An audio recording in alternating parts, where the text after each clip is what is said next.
Hello everyone and welcome back to another episode of our Football Manager Road to Glory here with York City, the save where we take York from the Panorama Conference North all the way to the Premier League and beyond. Well, it had to be, didn't it? In today's episode we've got our Champions League quarter-final and of course we drew Paris Saint-Germain. They aren't, they are. They are very, very good looking at their side. Fati, Martial, Chiesa, Jimenez at the back, and this guy Dumas, wonder kid, that they've got is absolutely unbelievable. But we've got to play them, I suppose, at some point in the league, in the Champions League, so it might as well be today. If you are new to the save, please leave a like down below, a subscribe if you're new, would really help me out. Let's crack on with today's episode.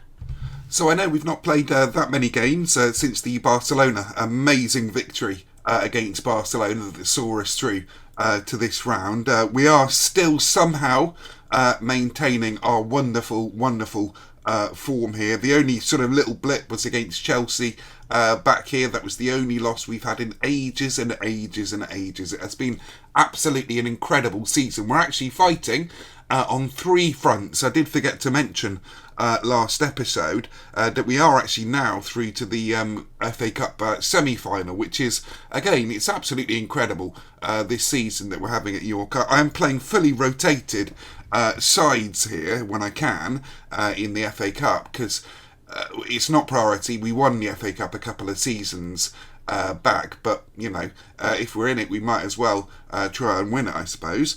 So today's episode is going to be away from home against Real Madrid. I'll play the Aston Villa game in the in-between bits, sort of off camera, bring you the result, and then I'll bring you the Paris Saint-Germain at home match 2.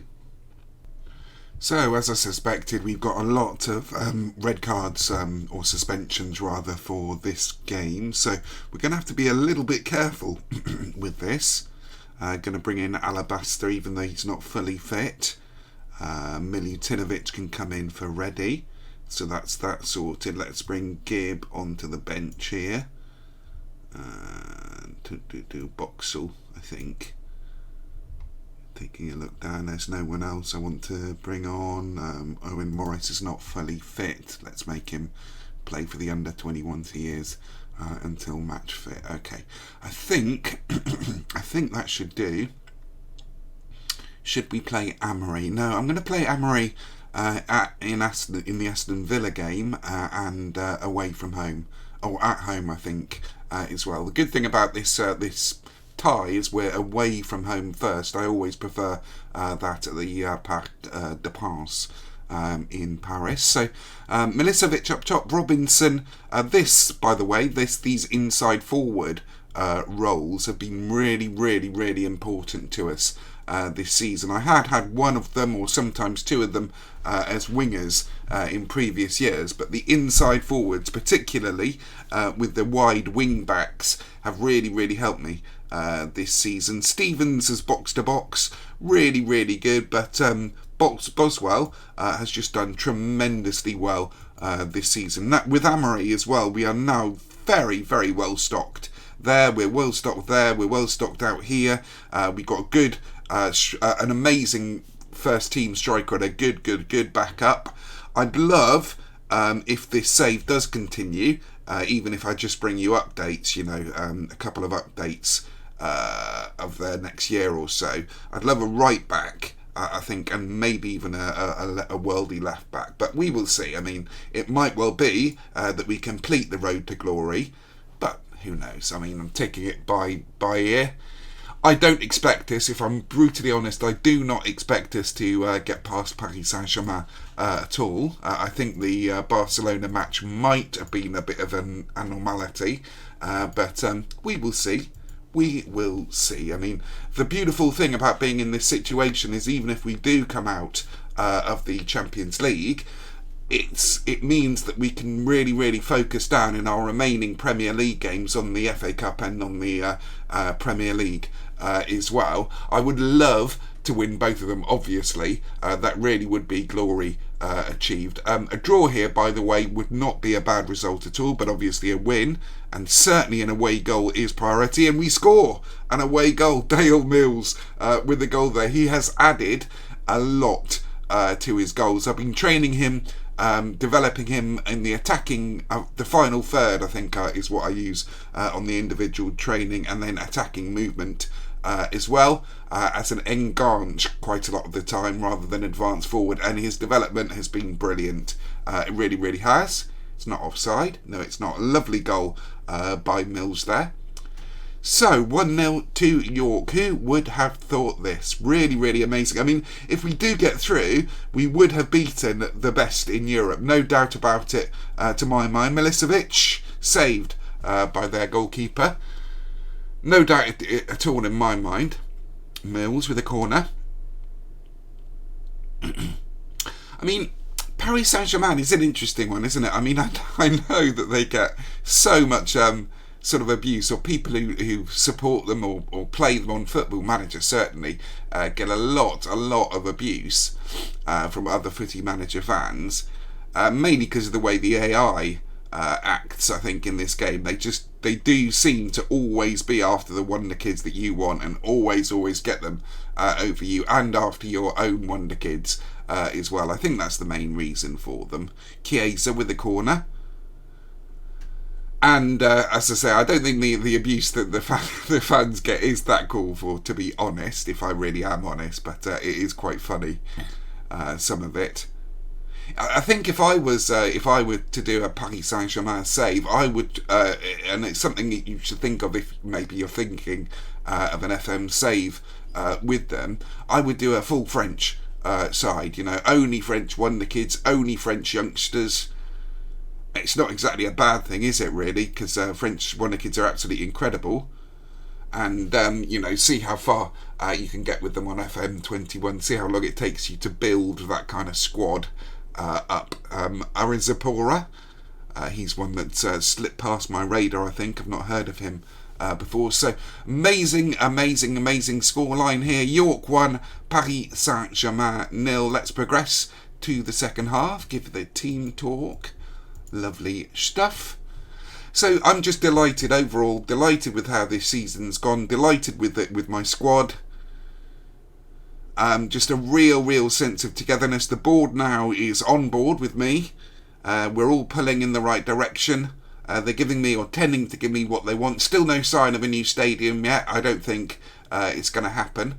I read somewhere that it's hard-coded in the game that if you get a new stadium, you have to wait at least 10 years for another one. So it's not been 10 years yet. Next season will be 10 years. Let's take it off the charger here, in case that happens again. Next season will be 10 years since we had the community stadium, or maybe even it'll be the season after. Dumas, what a player this kid Dumas is, by the way. Let's have a look at him. I know I won't click him again. We'll have a look at him after the away leg. But he is absolutely the best player, I think, in the world in the midfield positions. Let's bring Boswell on, and Amory, I think, as well. Amory has scored, by the way. He's much more free scoring than Henderson or Boswell. Not Boswell, Henderson or Boxall. So I think he's going to be an amazing addition to the side. Fatty.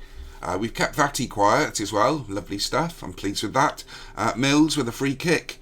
Miggins with a goal there. 2-0 to York. Now then.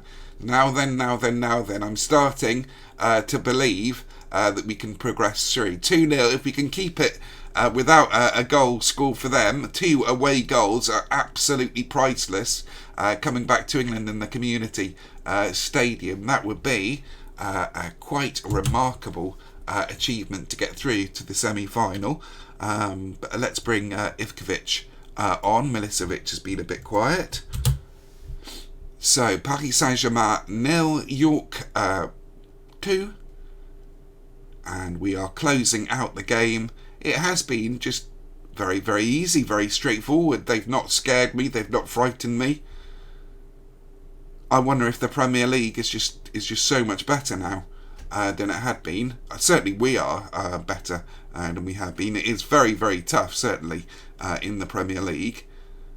Camavinga they've got, of course. He's going to be number one priority, I think, on many people's shopping lists in FM21. One of the few known or well-known wonder kids that hasn't had his move this summer. I think Reina as well, maybe, is another one. Upamecano, although he's already at a big club, I suppose, as well. Boswell. He does have that in Boswell. I do like him, but he is a fighter. So, Paris Saint-Germain 0, York 2. That is quite an outstanding result. So our amazing, outstanding season seems to continue. Let's get to the home match now, see if we can progress to the semi-finals. Okay, everyone, so here we are. We're back now. That took a while to get through. We beat Aston Villa 3-1. Amory, Robinson and Dale Mills. Robinson, I've just signed with a new contract. He did have like 100 million release clause or 90-something release clause in his contract. So I decided I might as well offer him a new contract. Miggins has just signed a new deal as well. So things are looking very, very bright for York at the moment, if we do continue this save. Pep has got a slight knock here. He's coming off. I don't think we're going to have him on the bench either. And I think that might be that, you know. I don't like Harry Dunning, but actually, let's have a look. Owen Morris can go on, just in case Lambert picks up a knock or gets you know, if we want to bring him off, etc. So let's bring Keith Boswell on. We are recording, yes we are. And we'll bring Callum Henderson on. Amory has been brilliant. I might well bring him on so you can have a look at him in the second half. So we're 2-0 up from the first leg, quite remarkably. Let's see if we can see Paris Saint-Germain off and progress through serenely. No stress, no worries. Easy, this Champions League, isn't it? Never an issue. Always in the bag. Goodness me. So we played Real Madrid in the group stages. We played Barcelona. We're now playing Paris Saint-Germain. We don't like to do things easily here at York. But when we do them right. It's a very Yorkshire kind of attitude. Harwood, what a ball that is into Lambert there, who headed the ball down past the post. I'm very, very calm at the moment. I think the calmness has settled in, you know, because it has been an incredible season, and now we've just got to maintain the form. There's no need to stress, no need to panic. We have a wonderful, wonderful team, a wonderful squad, and it has been years of being built up and built up and built up. All the hard work that I did in the last few seasons, scouting. Admittedly, I made it a bit easier for myself. It's why I thought I'd do it as well. I made it a bit easier for myself by going mostly for British youngsters.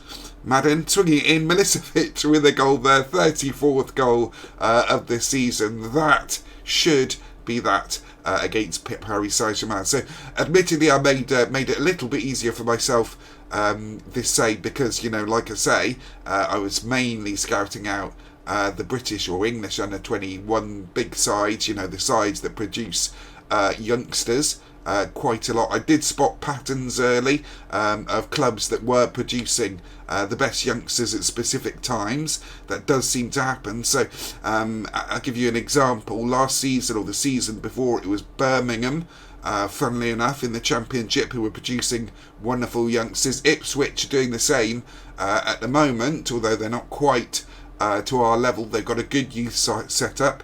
Man United were just churning them out at some point, and then at the start of the save, the ones which we picked up for big money, Spurs and Chelsea were doing brilliantly for their youths coming through. They've got 3 or 4, I think, Chelsea in their team now.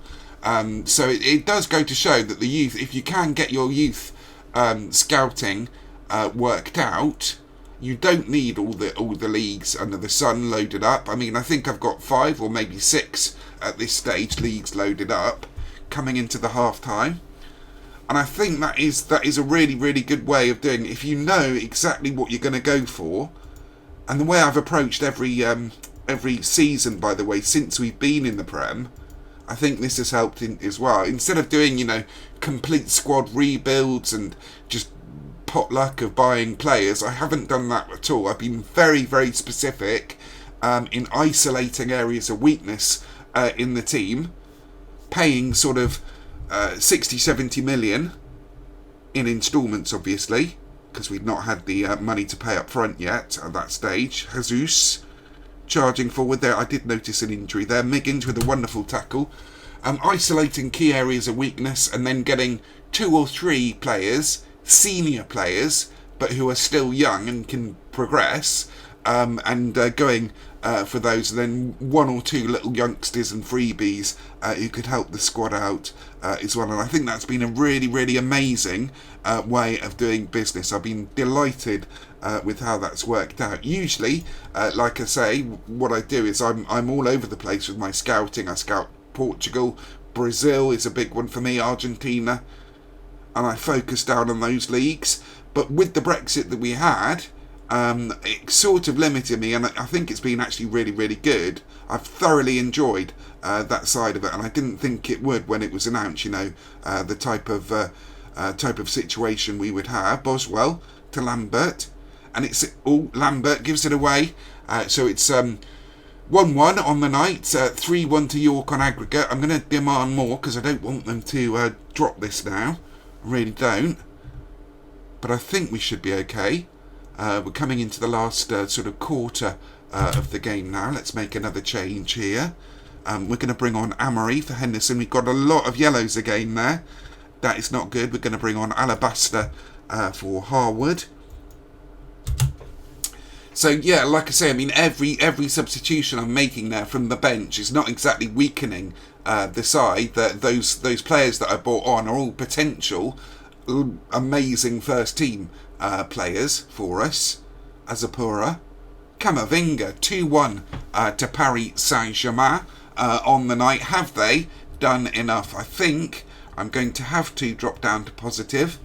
Madden, Milicevic, Boswell with a shot over the bar. You know what? I'm still not nervous. Whatever happens, happens. It was all meant to be for a reason. Brilliant though, brilliant stuff from York, serenely through to the semi-final of the Champions League. Let's take a look and see when that will fall.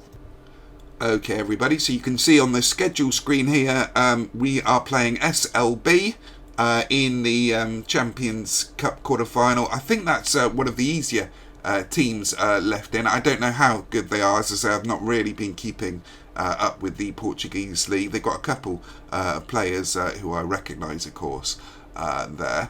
But I'm pleased with that draw. That's going to be in how many games' time? 1, 2, 3, 4 games' time for that. So obviously that's going to be the next game for you, and will be uploaded for you tomorrow. So I'm going to go away and play all these games. I think I'll play them now as well. So thank you very much for watching this episode. Marvellous progress of our York side. It really has been quite a sensational season. If you have enjoyed us beating Paris Saint-Germain, the dreaded AI enemy, some say the end boss Football Manager, please leave a like down below. Subscribe if you're new would help me out. And thank you very much for watching. Have a lovely rest of your day.